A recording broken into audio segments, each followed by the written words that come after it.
I believe that success and happiness, ladies and gentlemen, are not accidents that kind of just randomly happen to some people and not to others. Success and happiness are created by certain ways of thinking and acting. In a sense, we are all naturally confident. But what happens is, sometimes is we sabotage our attempts to be in that natural state of being.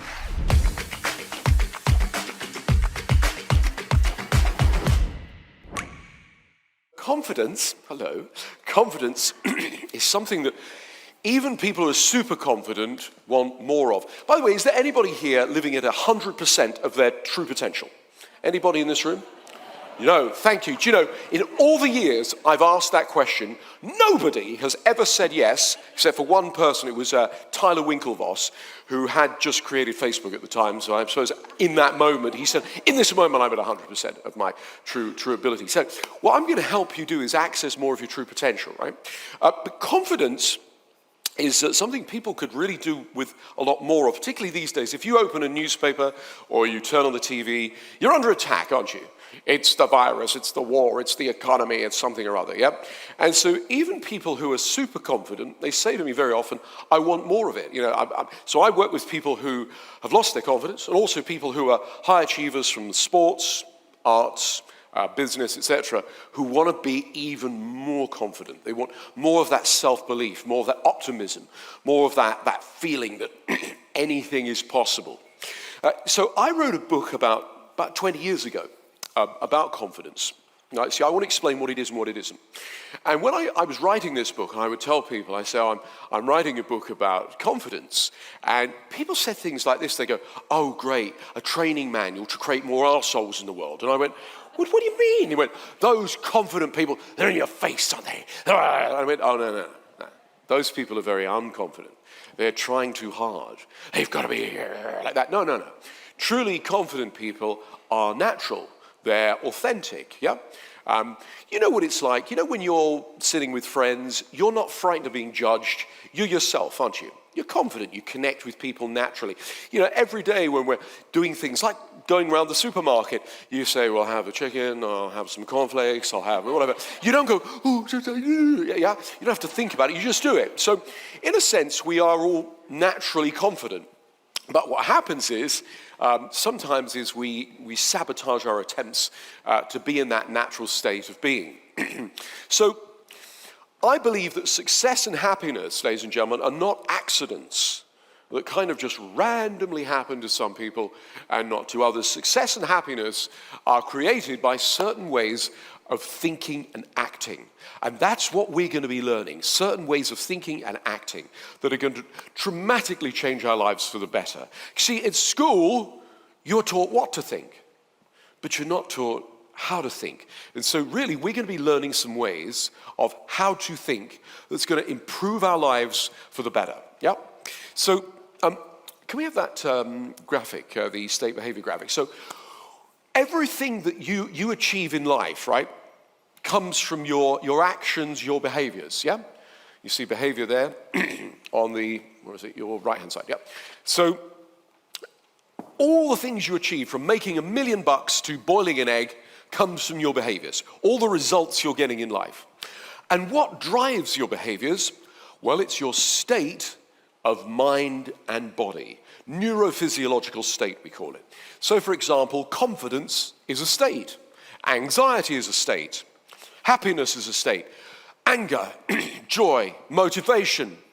All these are states of mind and body. The state of mind and body you're, in when you wake up in the morning is very different to the state of mind you're in when your mind and body you're in when you're traveling to work, or when you're in a meeting, or when you're giving a presentation, or when you're relaxing, or when you're having lunch, or when you're watching TV. So we move all day long from various neurophysiological states.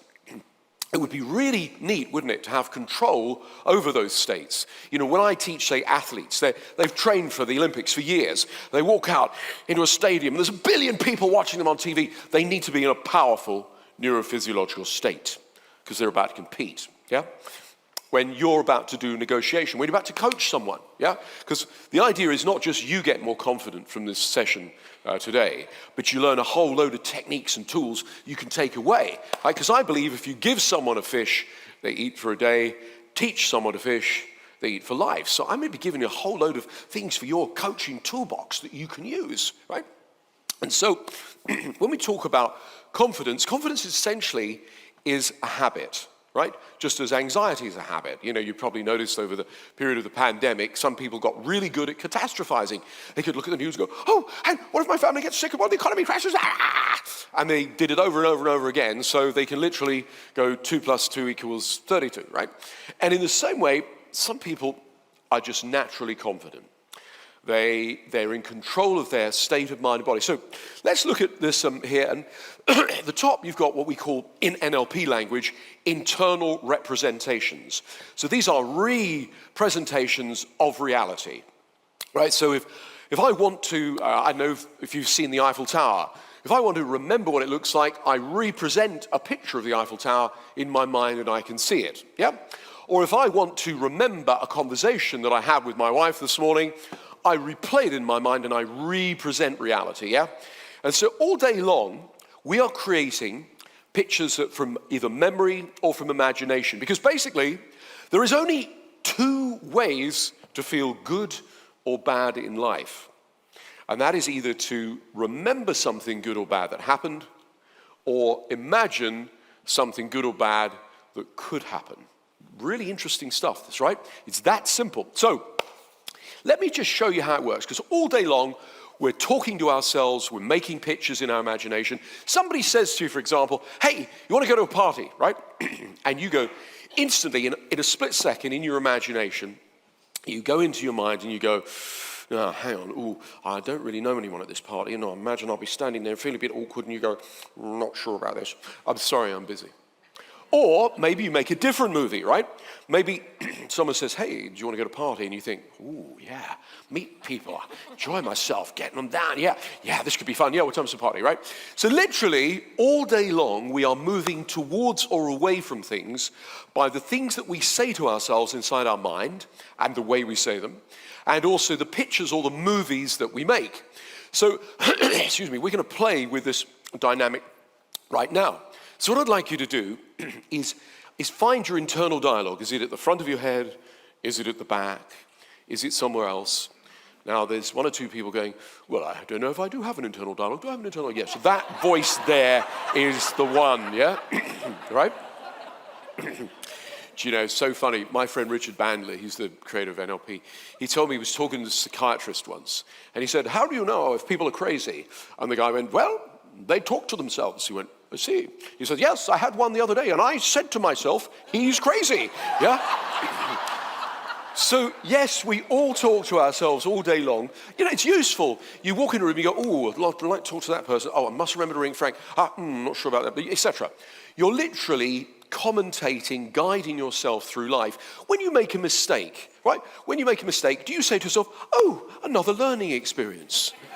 No? Or do you say something more along the lines of, you useless, stupid idiot, I can't believe you did that. You know, I used to have a very sort of sarcastic internal dialogue. If I'd make a mistake, it would go, oh, brilliant. Right? But I don't have that anymore. I've changed it. And we're going to be playing with the dynamics of our internal dialogue in just a moment. So what I'd like you to do is notice where the voice is that you talk to yourself. And is it in the center of your head? Is it the front? Is it the back? And what I'd like you to do is just try this experiment. I'd like you to copy. Don't do it out loud, do it in your head. The tone of my voice, but do it with your voice. I'd like you to say to yourself inside your mind, all is well. All is well. All is well. Hear it inside your mind. That's right. See, before I get up to give a presentation, I get my internal voice sounding confident, sounding optimistic, sounding strong and powerful. Yeah? And then I match it with my external voice, yeah? Because what I'd like you to do right now is say, inside your mind, in a voice that feels good, I feel really good. Life is good. I love and approve of myself. I'm always good enough. I love life, something like that, yeah? And then what I want you to do is copy that and turn to the person next to you and take it in turns just to say those words to each other. Words like that, don't have to be exactly that. Just turn to the person next to you. Once you've got your internal dialogue sounding good, turn to the person next to you and say, I feel good. I feel wonderful. Life is good. Everything is good. It's so amazing. It's beautiful. Yeah, that's right. There we go. That's nice. Okay, that's great. That's great. Okay. Right, there we go. So, what we're learning is, that's it, that's good, is our internal dialogue affects our state, yeah? And also, when we match the internal and the external, that begins to affect our state too. Now, things that are said to us, ladies and gentlemen, at a moment of emotional intensity, particularly in the sort of formative years of our life, have the power of a hypnotic suggestion. For example, be quiet, no one wants to hear what you have to say. There's your fear of public speaking straight away, right? Yeah, literally, first 6, 7 years of life, I think it was Aristotle said, give me the boy before he's 7, I'll show you the man, right? So I'd like to help somebody here, because all of us over the years have had mean things said to us at times, you know. I mean, I remember I was told in one of my school reports I would never amount to anything. Can you believe it, you know? To a little kid. So when I had my first #1 bestseller, I wrote "fuck you" in it, and I sent it to my headmaster. And I got to tell you, the joy that gave me, the feeling, the catharsis. Thank you. So all of us have had things said to us at times, right, which were mean, right, and awful. And even though they were said years ago, we can still remember them, and they can still make us feel bad, right? So they have power over us. So what I'm looking for is something like, you know, like the sort of thing I hear when I do this is people go, I was told you're ugly, you're disgusting, no one will ever fall in love with you. Or, you know, everybody hates you. Or, you know, you're useless, you know, you're a stupid, useless, ugly fool. Something like that. So I want something mean that was said to somebody once, a long time ago, and even now when they think about it, it still upsets them, yeah? So, hang on a second. There's a lady here. Hi, what's your name? Corinne. Corinne, hi, where are you from, Corinne? Switzerland, one of my favorite countries. So, Corinne, what was the thing that was said to you years ago that was mean and still upsets you? That I will never be good enough, and no matter how hard I try, I will never make it to someone special. Right, so you'll never be good enough, no matter how hard you try, you will never, meet someone special, was it? No, be. Be someone special. Right, okay, so there you go. And that was said to you by whom, by the way? My mother. Your mother. Okay, now look, again, parents do this. Parents are great hypnotists, aren't they? I mean, you know, literally. And so when you think about that, right? Yeah, she said it in Swiss, I take it, or German or French or something. In Swiss German. Swiss German, okay, right. So I can't actually speak Swiss German, but what I can do is I'm going to ask you to hear the words that she said. Now, this is the first bit of magic, ladies and gentlemen, right? Now, this may seem silly, what I'm about to do, but it is not stupid, right? This is super powerful. So I want you to hear, I'm going to say it in English, right? And you can translate it if you want. But I want you to picture your mother's face when she said it to you, right? And just give me the words again. She said... you will never be good enough, and no matter how hard you try, you will never be somebody. Yeah, okay. You'll never be good enough, no matter how hard you try, you'll never be somebody. Right, that's it. Look at her face, and hear the words come out of her mouth like this. Look at her, and hear the words come out. I will never be good enough, and no matter how hard you try, you will never be somebody. You will never be good enough, no matter how hard you try, you will never be somebody. Look at her again. You will never be good enough, no matter how hard you try, you will never be. Right. Now, the thing is, when you hear it like that, you can't take it seriously, can you? No. No. But how many years ago did she say this? Like decades ago, yeah? Around 35. 35 years ago, right? So now, she said this 35 years ago, and it went in with the power of a hypnotic suggestion, right? Because it went, bam, it's mother. And she's saying it, and father, right? Yeah, and it's gone in. But now, when you think about her saying it to you now, can you feel upset? No. No, exactly. You are healed. Okay, so here we go. Okay. So, thing is, what we just did there was we overwrote the operating software in your mind, right? So when something is said to us that upsets us, and we remember it, you useless fool, you'll never amount to anything. Right? First of all, you get a big laugh. It's a sort of cathartic thing. And secondly, by the way, I just tested I tried to find the tonality, I tried Mickey Mouse and all sorts of things, but I met this guy and I thought, that's the tone of voice, yeah? And so I grabbed it and I've been using it for years. So we're all going to do this as the first thought experiment of the day, right? I'm going to ask you to think about some people go, well, what if it was written down? I go, well, in order to read it, you have to use your internal dialogue. So say somebody went, he's ugly and stupid and everybody hates him, right? Right? You have to hear that in your head, right? So you can get, right? And then you can't take it seriously, right? Yeah. So I'm going to ask you to think about somebody that said something to you mean, something that was mean or limiting, critical, it was harsh, and even now, years later, it still upsets you, yeah? And I want you to remember exactly what the words were, see their face, and what I'd like you to do is I want you to hear the words come out of their mouth like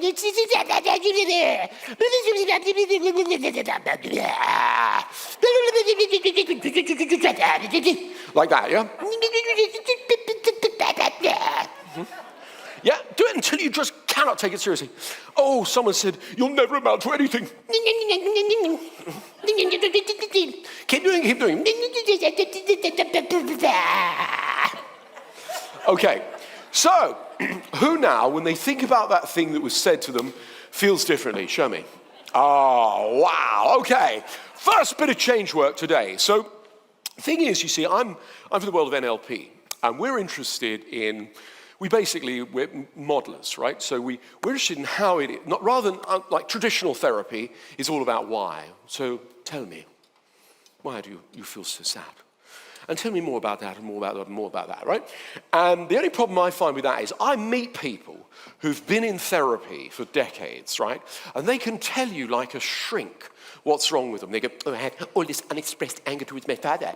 And so, and now you're transitioning to blah, blah, blah, blah, into a state where I can really see that and get the benefits. They talk like a shrink in the psychobabble, and it hasn't made a single fucking difference to their behavior, right? And so I'm actually not a fan of traditional analysis. I can't stand Freud. I think, people go, well, now you see the psychological community now says, well, he was a important historical character, because they want to disown a lot of these cockamamie theories of his, which is you go back and you remember all the worst things that ever happened to you over and over again. This is like taking someone with a broken leg and throwing them down the stairs till they feel better, right? It's a dumbass idea, right? So we didn't have to do months of therapy on your mother there. And what did your mother say? And tell me how you feel about that. And how do you feel about it? How do you feel about it? Oh, we just go, and bam, your brain reprogrammed itself. So when you think about your mother saying that thing to you, it doesn't have any power now, does it? No.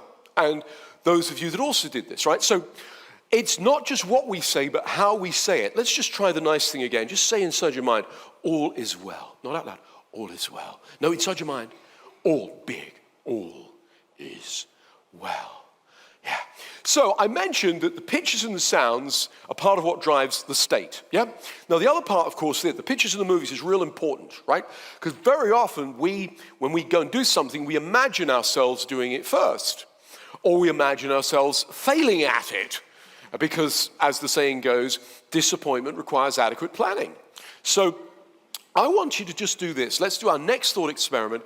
I'd like you to remember a time that you felt really good. And I'd like you to close your eyes, please, and return to that time like you're back there again. Now, see what you saw, hear what you heard, and feel how good you felt. Make the colors rich and bright and bold, and the sounds loud and the feelings strong. Oh, isn't that good? Yeah. You're back there. Relive it again. See what you saw. Hear what you heard. And feel how good you felt. There you go. And then when you're ready, open your eyes and come on back out.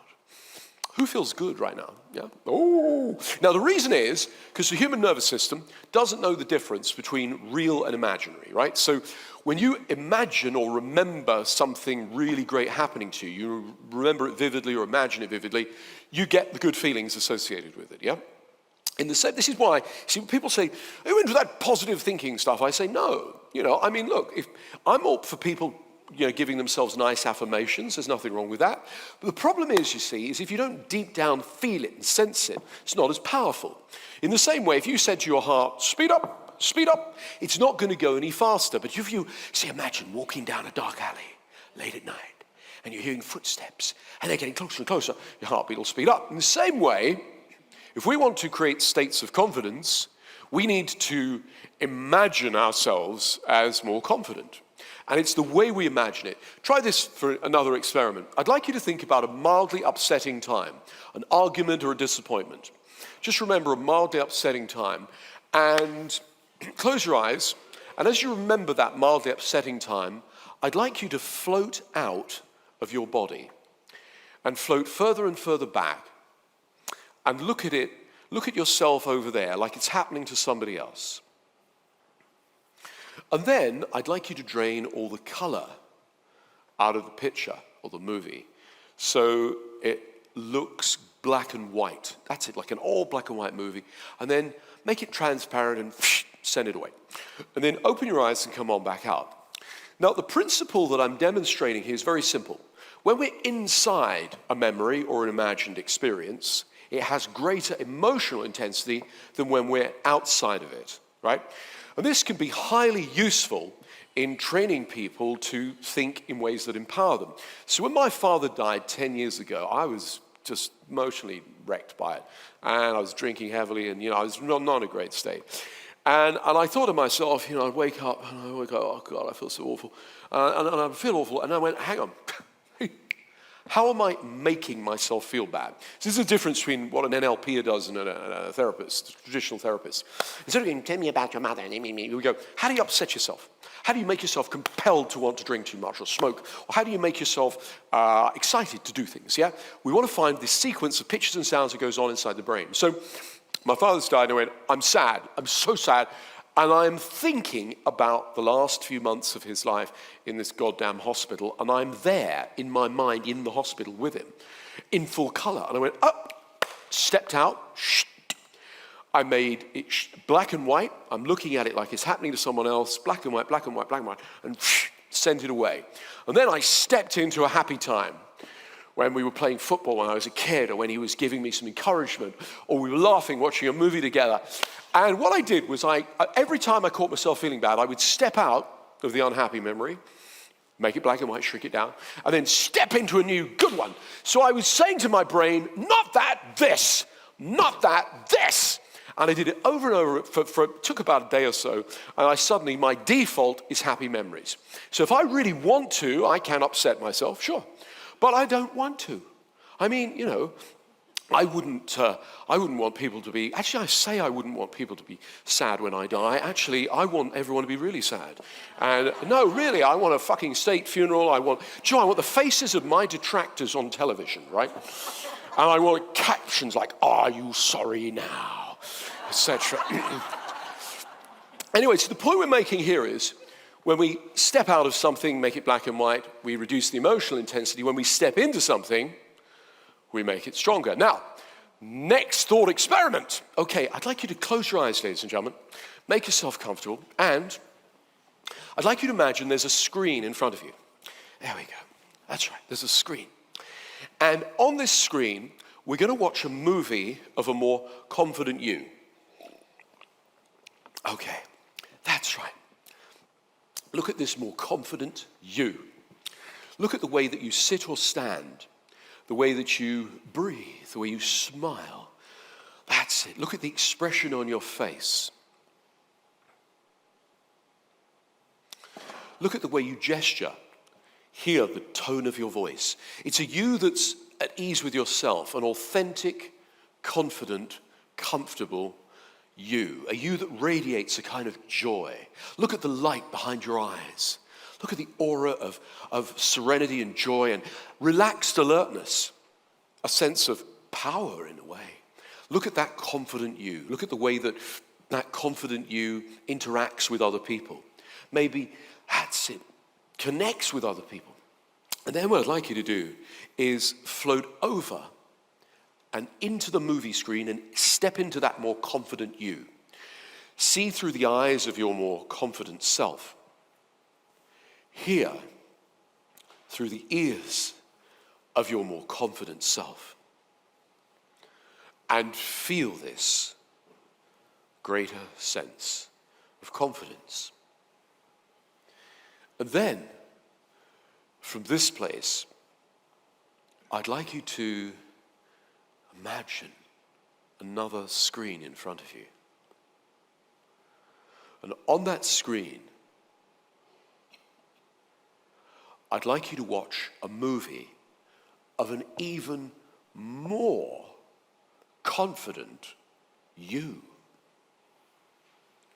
Look at the way you sit or stand, the way you smile, the expression on your face, the light behind your eyes. Yeah, the confidence in your gestures and the sound of your voice. Oh yeah, check it all. That's right. That's it. Look at that you. Look at that you handling all sorts of different situations in your home life or your work life. Just a confident you, a you that's full of joy and certainty and self-belief. Confidence, the actual etymology of the word is faith with. So you have self-belief. And when that movie of you looks really good, please float over and into the screen and into yourself. Step into that more confident you. See through the eyes of your more confident self. Hear your confident, reassuring internal dialogue. That's right. And feel these good feelings in your body. Real good feelings. That's right. That's right. And then, imagine another screen in front of you. And on that screen, I'd like you to watch an even more confident you. A you that's so full of self-belief and self-assurance. A you that's really happy in yourself and optimistic and joyous. A you that just knows life is good and all is well. That's right. Now, look at your expression, light behind your eyes, the way you gesture, smile on your face, that certainty, that beautiful self-belief that you have. Then float over and into the screen and step into the screen and that's right. Step into that you and see through the eyes of your super confident self. Hear through the ears or hear your internal dialogue as a super confident person and feel this greater sense of confidence. And notice where you feel this confidence most of all. Is it in your heart or is it in your head? Where are the good feelings strongest? Now what I'd like you to do, ladies and gentlemen, is I'd like you to give them a color, right? So that's right. Wherever those feelings are, assign them any color. And move that color all the way up through your chest into your neck, all the way up through your head and around your head and then down through your shoulders. That's it. Move that color down through your arms into your hands and fingers. Move that color down through your chest into your waist, into your legs, down to the tips of your toes. And then double the brightness. Double it again and double it again. So you're glowing with this confident feeling. That's right. Double it again and double it again. That's right. Feeling really amazing. And now, take this confident feeling with you into your everyday life. Take it into your home life or your work life. Imagine feeling this great confident feeling and take it into challenging situations or dealing with difficult people. But you just feel strong. You feel certain. You feel authentic, natural, and you just know all is well. You're always good enough. You are amazing. You're unique. Nobody can do things exactly the way you do them. You have a special gift to bring to the world. That's right. Take this confident feeling with you into next month, next week, next month, next year. Take it into the future. Woo! That's right. We are programming your mind and body through the use of visualization and a color construct to create an amplification of the feelings, the kinesthetic, right? And we're taking that and we're saying to the unconscious mind, I want to feel like this more often. In fact, a lot. And then when you're ready, open your eyes and come on back out. Ooh, who feels good? Ooh. Yeah.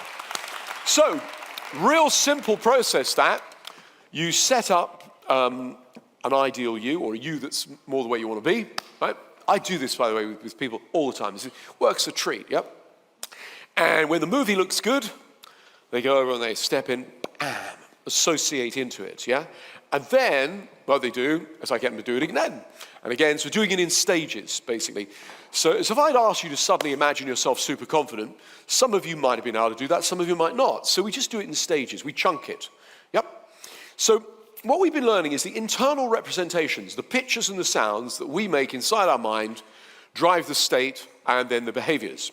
You know, I mean, the thing is, I find before I walk on a stage, I imagine myself on the stage and feeling good and in a really great state and it going really well, connecting with people, etc. What I do before a presentation, I've noticed other people, you know, they imagine all the things that could go wrong, right?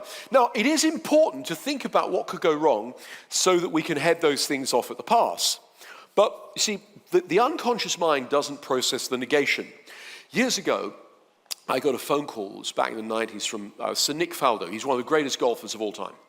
And Nick rang me and he said, hey, guys, I have a problem here. I think you might be able to help me. I said, yeah, go on. He said, I keep hitting the ball in the bunker. I went, okay. So I flew out to Florida and we went out on the golf course. I didn't really know about golf, right? But I know about the human mind. So I said, show me how you do it. Remember? I want to know what goes on. What's the picture and sound? So he hit the pin, the hole, if you like, is over there. And he comes up and he goes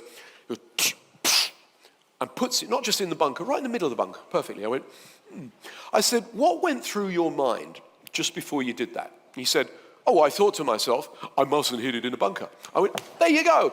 So try not to think of elephants. You have to go elephant to then knot it, move the picture or put a cross through it or however you negate it. The unconscious mind doesn't process the negation. So I said, can you do me a favor? He went, what's that? I want you to try not to hit the ball in the hole. He went, what? I said, just you know, do everything you just imagine and say, I mustn't hit it in that hole. He went, humor me. He went, okay, bam, right next to the hole, right? In fact, the next day he hit a hole in one, right? And so the unconscious mind, all day long, from the pictures and the sounds, is influencing the state and influencing the behaviors. You know, when I was a single man years ago, I'll give you an idea of the sort of thing that would happen. I'd be in a nightclub or somewhere, or a gathering, popular beat combo playing, and what would happen, I would think, I'm going to ask that girl to dance. And I'd stand up, and a voice inside my head would go, she's going to tell you to get lost. Everyone's looking at you, you're going to make an arsehole of yourself here like this, right? And like this, and then I'd imagine it, I'd imagine it going, and I said, don't you suppose you who want to know, that's it, right? Self-fulfilling prophecy. So when I learned to take control of my internal representations, I would do things like this. I would stand up and I would hear, drum roll. And then I hear a gospel choir inside my head go, he's gonna ask that girl to dance, oh yeah. And a voice inside my head, like the voice of God, would go, that lucky girl might get to dance with you. And I walk over and I say, would you like to dance? And if she said no, her loss, right? Okay, so, okay. So, I am using humor, right? I'm using humor to exaggerate and make a point. But the pictures and the sounds all day long are driving the behaviors, the states which drive the behaviors. The other element, which you'll see if we can flash, can we put the graphic up again, is that creates state is physiology, right? So physiology is how we stand, it's our posture. The muscle tension that we have, it's breathing, things like this, right? Now, I'll give you an example. When somebody, in all the years, right? In all the years I've been working as a therapist, nobody has ever come in to my office and gone, I'm depressed, right? Because that is not the physiology of depression, is it? Right? The depressed people, they come in and they go, oh, it's all just shit, it's all, right? Yeah? Now, the mind and body are intimately linked in what we call a cybernetic loop. One's always influencing the other. And how this works is for example, if you've got disaster movies going on inside your mind, it makes your body tense, right? In the same way, if your body's tense, the chemistry of tension, etc., affects your thoughts. You know what it's like when you go for a massage and your body gets relaxed, your mind gets relaxed as well, right? And so when the thoughts inside your mind are peaceful, it affects your body chemistry and electricity and then, your physiology. So, for example, I don't know if you know this, when you smile, right? When you smile, you get a release of serotonin. It's a happy neurotransmitter, yeah? It's very good to practice smiling and to get good at it. Let me just ask you to show me your biggest smile. Come on, show me. Oh, fucking hell, that's a bit sad, isn't it? There's a couple of people going like, It's more of a death threat than a smile, isn't it? No, you see, look, it's a very good idea at getting good idea to get good at smiling, because, right, what you can do is, when you get good at it, you can sit like this, in your office, all day long, and no one will bother you. You can get on public transport, right? And you do not need a newspaper to avert eye contact from the lunatic, right? So you can be sitting there on a train or a bus and they get on right? And you can just be sitting there and you go, and they won't come near you. So let's do a little experiment, shall we, ladies and gentlemen? Now, this is silly, but it is not stupid, right? What we're going to do is silly, but it's not stupid, because when you smile and when you laugh, by the way, you release endorphins, the body's natural opiates. It feels good, right? So what we're going to do is silly, and it's not stupid because it's going to produce a load of endorphins. It's going to make us feel a little bit high, a little happy, right? So in a moment, I'm going to ask you on the count of 3 to pull the biggest smile you've ever pulled, like this, and look at the person next to you, right? I want you to do this. I want you to go, and it will cause laughter, and that will make you feel good, right? We're using physiology to make ourselves feel good. Ready? On the count of 3. 1, 2, 3.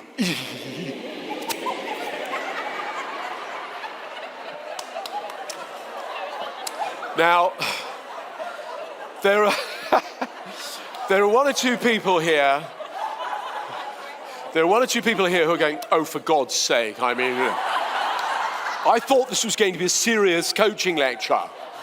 You are the ones who most need to do it. Yeah, it's kind of, some people use their seriousness as a sort of badge, don't they? But I think having a sense of humor, being lighthearted, not everyone tells jokes well, but everyone's got a sense of humor, right? Pretty much, I'd say nearly everyone. Okay, and so when we do something like this, what we do is we're using our physiology, we're doing something daft, right? And it creates a laughter and endorphin release. So let's just build upon what we just did. I don't know, maybe some of you remember those toothpaste commercials from back in the 1970s, Guy would be walking down the street like this, and he'd suddenly turn to the camera and his teeth would sparkle, they'd go ding, like that, yeah? So what I'd like you to do on the count of 3 is go ding, like that, to the person next to you. Are you ready? 1, 2, 3!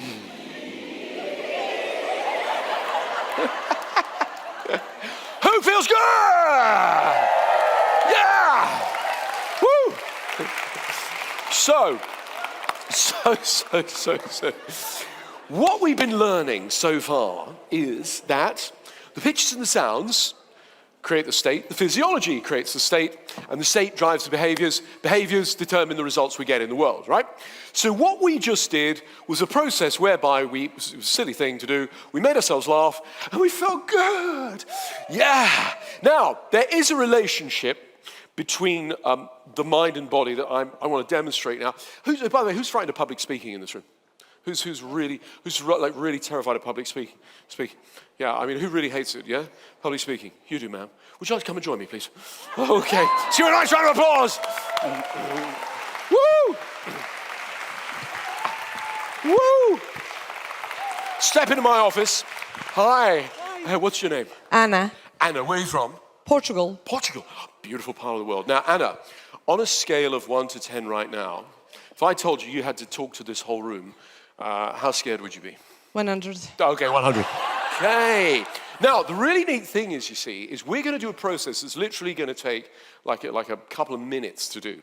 And when we've done that, you will be feeling, you won't be frightened anymore. Not only that, you'll be feeling really quite quite relaxed on this stage in front of 500-600 people, whatever it is. Okay, so do you want to just stand facing me, Anna? Right? Now, we're going to do something from the world of Aikido. Aikido is a defensive martial art, and there's a lot of a focus on being centered in Aikido. So if you'd like to just push incrementally harder on my shoulder, please. Push it harder, harder, harder, harder, harder. And if you carry on, you push me over, because I'm up here in my head. I'm going, what I'm going to do is I'm going to move my brain and put it in my tummy, move it to my hara. We call it 1 point. So I'm going to, here we go, I'm put my brain here. I'm going to hold my attention here, keep 1 point. Push on my shoulder now, Anna. Push harder and harder, and it's harder to push me over, because I've become physically and psychologically stronger. Now, let's just turn you round, Anna. Here we go. Now, let's see where Anna is. Woo, she's in her head, which is where you'd expect, right? We're all day long. Right, now, move your brain and put it in your tummy. We call it 1 point, hold 1 point. So if it helps, put your hand here, please. That's it, good, just that's it. And think from here. Think from the center of your being, yeah?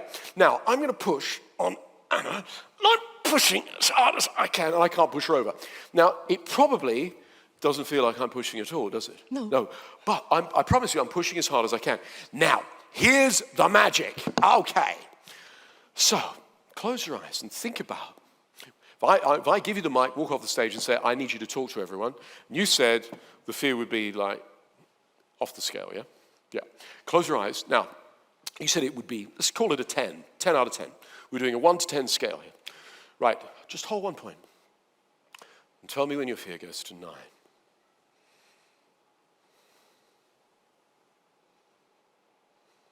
Yeah, great. Tell me when it goes to 8.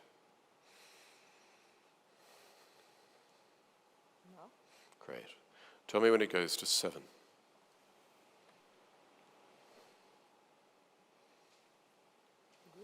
Yeah. Tell me when it goes to 5.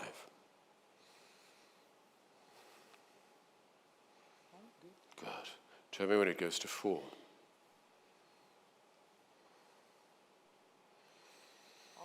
Great. Tell me when it goes to 3.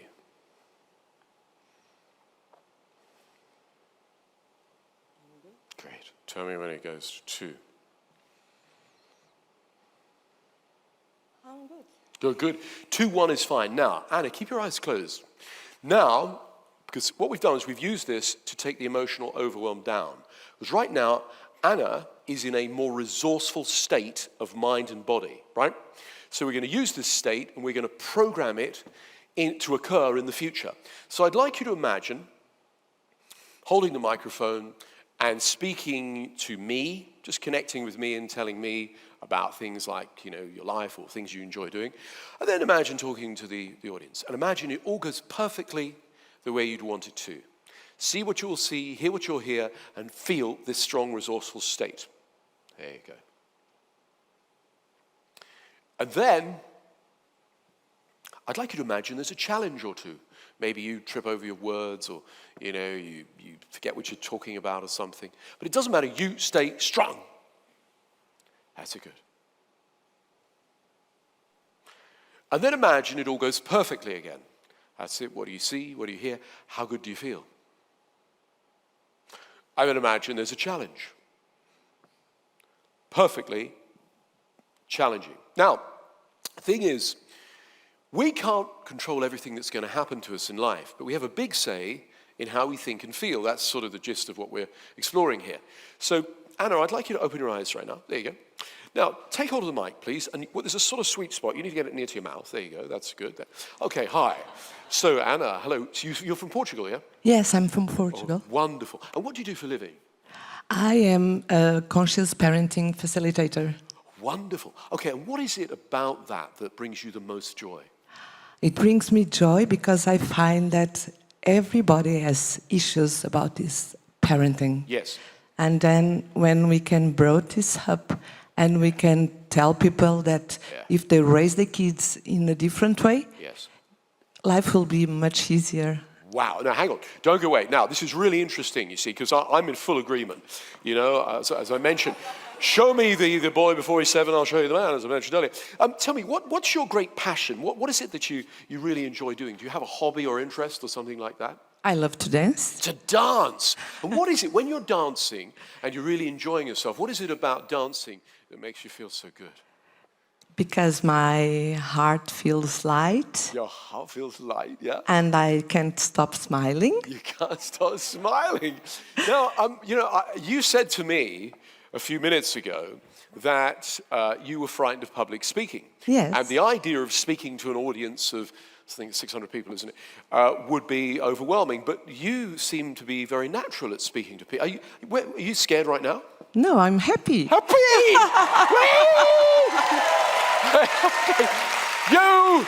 You are healed. Another healing. Let's give Anna a nice big round of applause as well. Thank you, Anna. Thank you. God bless. Now, just to recap on what we did today. Pictures and the sounds and the way we make them influences our state. Physiology influences state. State determines behaviors. Behaviors determines the results we get in the world. We also learn the link between the mind and the body, and we use the Aikido one-point technique to reduce emotional overwhelm, and I think it's a resource everyone should be able to use. I use techniques to help people feel good. I'm a hypnotist, an NLP, I use psychosensory techniques. In fact, we just completed just the most fantastic course. It was one of the best things I've ever done. We had a whole group of, it's over 4 months. It's a few hours a week. It's live practice, some video, and then Q&A with me. And everyone gets certified as a Mind Valley hypnotherapist at the end of it. Yeah. And it's a great profession, because right now the world needs more hypnotherapists as well as coaches, because we've come out of a biological pandemic, we're in a sort of psychological pandemic, and right now, being a hypnotherapist, apart from it pays rather well, is also you get to help people transform their lives. And so I spent about 35 years trying to be able to teach people what it is I do to a pretty high degree in a fraction of the time that it took me. So literally within months, you've got all the basics that you would need as a hypnotherapist, and you can go change lives and have a fantastic time. I'm going to finish now and hand you over to Arjit, I think, is that right? But thank you, ladies and gentlemen. God bless you. I hope to see you soon. Much love, much love.